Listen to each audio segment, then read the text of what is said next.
Welcome to Exploring Kabbalah, a JTS podcast with Dr. Eitan Fishbane, Professor of Jewish Thought. Throughout this 7-part series, we'll trace the evolution of Jewish mysticism, from biblical and rabbinic times, to the explosive creativity of the medieval period, to the Hasidic movement in Eastern Europe. Join us for a tour through time and space, in which Professor Fishbane provides insight into the thinkers, texts, and concepts that became central not only to the Jewish mystical tradition, but to the fabric of Judaism itself.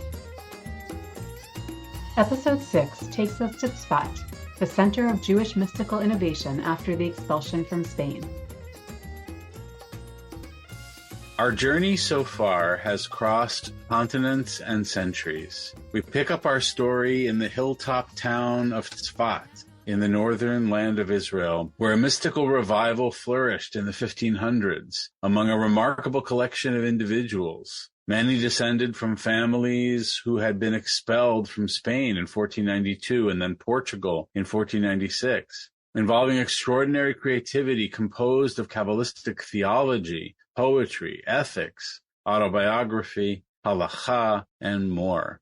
Modeled after the fellowship circles of the Merkava mystics and medieval Spanish Kabbalists, the cultivation of spiritual friendships and master-disciple relationships were deep and manifold in 16th century Tzfat. Mystical practice was rarely a lonely endeavor. The Kabbalah of Tzefat was defined by these social circles, most notably in groups of mystics surrounding Joseph Caro, Moshe Cordovero, and Isaac Luria. The circle of Rabbi Joseph Caro and his disciples was the first of these groups to thrive in 16th century Tzfat. Though Caro is best known for his work of Jewish law or halakhah, the Shulchan Aruch, he also authored a profound mystical diary, Sefer Magid Meisharim, a personal record of his heavenly revelations and alternations between grandiose self-perceptions and anxieties over self-worth. This highly important Kabbalistic text reflects mystical experience in its own right and is also part of a larger genre of mystical autobiography that developed in Tzfat. As demonstrated in our exploration of sages like Nachmanides, the Ramban, Caro is both a major rabbinic leader and legal authority who was also a prominent Kabbalist. In addition to his mystical diary, we learn about Caro's dramatic mystical persona through his disciple, Shlomo Alkabetz. Alkabetz wrote the first account of a Tikkun Leil Shavuot, a ritual innovated by the 16th century Kabbalists. It was modeled on key texts from the Zohar regarding all-night study as a mystical practice, but developed into an elaborate and specific ritual. Alkabetz witnessed Caro in an ecstatic state of communion with divinity and possession by the heavenly voice of the Mishnah from the upper realm, an extension of the Shekhinah, the same voice who speaks to him throughout Sefer Magid Meisharim. Another Tzfat innovation that influenced contemporary holiday practice is the Tu B'Shvat Seder, first appearing in the controversial work Sefer Chemdat Yamim in the late 17th century. The ritual and its symbolism are rooted in the Kabbalah developed among the mystics of 16th century Tzfat. Rabbi Moshe Cordovero followed in this line of prominent thinkers, a student of both Alkabetz and Caro. Cordovero was a hugely prolific and often scholastic Kabbalist. One might say the Thomas Aquinas of Kabbalistic thought and writing. He authored a massive 24-volume commentary on the Zohar titled Or Yakar, and a major tome of Kabbalistic metaphysics entitled Pardes Rimonim, the Orchard of Pomegranates, and many other works. In addition to his more dense work, Cordovero is particularly notable for his authorship of Sefer Tomer Devorah, the Palm Tree of Deborah, the slim classic of what would come to be known as Kabbalistic Musar or ethics. The Tomer Devorah discusses the ways in which the 10 Sfirot ought to be emulated by a person as qualities of ideal character in the individual's quest to realize their tzelem Elohim, the idea that they are created in the image of God. A significant passage in this remarkable text is Cordevero's emphasis on the way in which the human being, like the living organism of the 10 sefirot of the one divinity, must be grounded in compassion, love, and calm.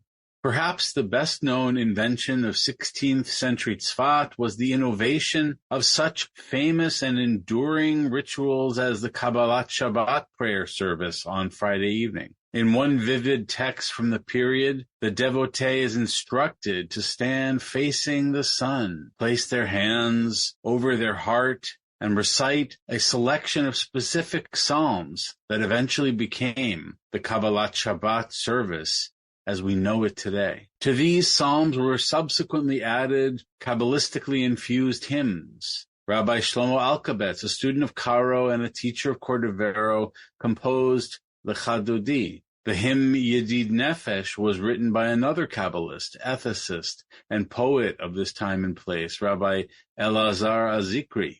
Among the treasures of the JTS library is a manuscript of Yedid Nefesh, autographed by Azikri himself. Both poems focus on how the Shekhinah, the feminine dimension of divinity, is revealed and greeted on Shabbat, a tradition in the Zohar as well. These poetic hymns have had an enormous influence on the history of Jewish prayer, and they are among the most widely known Jewish prayers today. We now turn to another mystical fellowship circle in 16th century Tzfat, that of Rabbi Isaac Luria, also known by his acronym, the Ari, a Kabbalist whose thought and personality changed the course of Kabbalah for centuries to come. He wrote little himself, though among these few writings were his Kabbalistic Sabbath table songs, specific to the different Sabbath meals, which are still chanted today.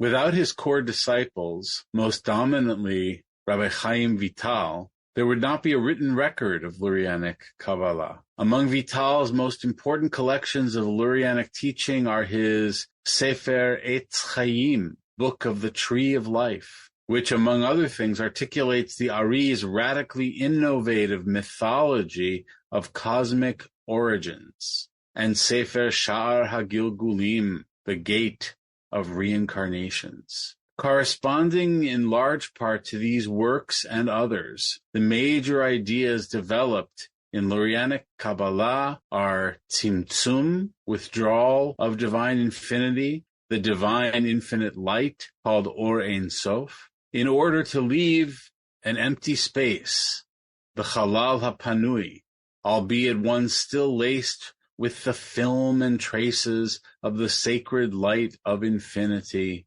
within which the finite world might be created. As the Lurianic mythology goes, after initial attempts to infuse this infinite light into an unformed mass, divine infinity placed that original all-pervasive light into vessels, kelim, that corresponded to the 10 sefirot to give them shape in the gradual founding of the created world. But that light proved too powerful for its containers, causing a cataclysmic shattering of the vessels, Shavirat HaKelim, and sending the broken shards of those vessels, the klipot, to form the darkness of matter. Those broken vessel shards were believed to contain and cover traces of that infinite, holy, divine light that God infused into them. These sparks were luminous extensions of the divine self, scattered into the world from which humanity would ultimately emerge. In the wake of this shattering, the vessels and the scattering of the light, divinity sought to mend itself and reconstituted itself into a form that was called Adam Kadmon, literally primordial or original man. This was understood to be the superhuman divine figure that would be the model for the subsequent creation of the human as Adam HaRishon, first man. Adam originally emerged as a gargantuan body of light. When enormous and luminous Adam sinned, the light of divinity once again fell into a state of cosmic rupture and disrepair. But that body of light also shattered into countless fragments of light that fell into the klipot. And Adam was reduced to a normal human size, each radiant fragment of which was understood to be a root spark for a soul lineage that was to come. From this mythic event arose one final core idea of Lurianic Kabbalah that I shall mention here, the doctrine of soul reincarnation, Gilgul, an elaborate theory involving an individual, their metaphysical heavenly origins, and a process of rupture and repair, tikkun, in the spiritual practice of that person.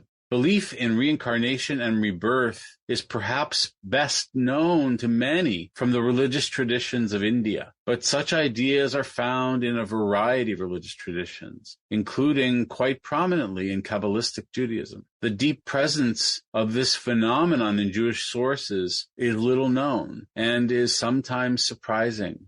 Getting back to the Ari and his fellowship circle, the disciples would come to Luria as a spiritual physician of the soul. They looked to him to diagnose the flaw or wound of their soul and its history, what sins it committed in a previous physical lifetime, and what specific mitzvot, among other penitential practices, needed to be practiced to bring about that personal tikkun. Once all the souls, traveling through many physical generations, are properly repaired, the ultimate redemption and restoration of the cosmos, the universe first broken in that primordial catastrophe of shattered vessels, can be attained. This ongoing work of tikkun, repair, is the ultimate goal of Lurianic Kabbalah. In our next episode, we will pick up on the work of these two mystical circles as we move 2 centuries forward and travel westward to Poland. Cordevero's emphasis on the psychologization of the divine metaphysical sfirot, which was central to his work Tomer Devora, greatly influenced the rise of Hasidism in 18th century Poland and Russia, as well as the Musar movement that developed in Poland in the 19th century. Hasidism deeply engaged and built on the Lurianic idea of the immanence of God, present as sparks of light in the mundane world, and the restoration of these sparks to achieve divine perfection. Thanks for listening to Exploring Kabbalah with Professor Eitan Fishbein, a JTS podcast. It was recorded and produced by Ellie Gettinger with editing assistance from Sarah Brown. I'm Rabbi Julia Andelman, JTS's Director of Community Engagement. The music for this series is Ya Notain Binah by 16th century Kabbalist Israel Najara from the album Seeds of Song, produced by JTS. If you enjoyed this episode, please subscribe and leave a review wherever you listen to podcasts. For those who want to dig deeper, visit jtsa.edu/podcasts, where you'll find sources, archival material, and more in the Exploring Kabbalah show notes, along with the complete library of JTS podcasts.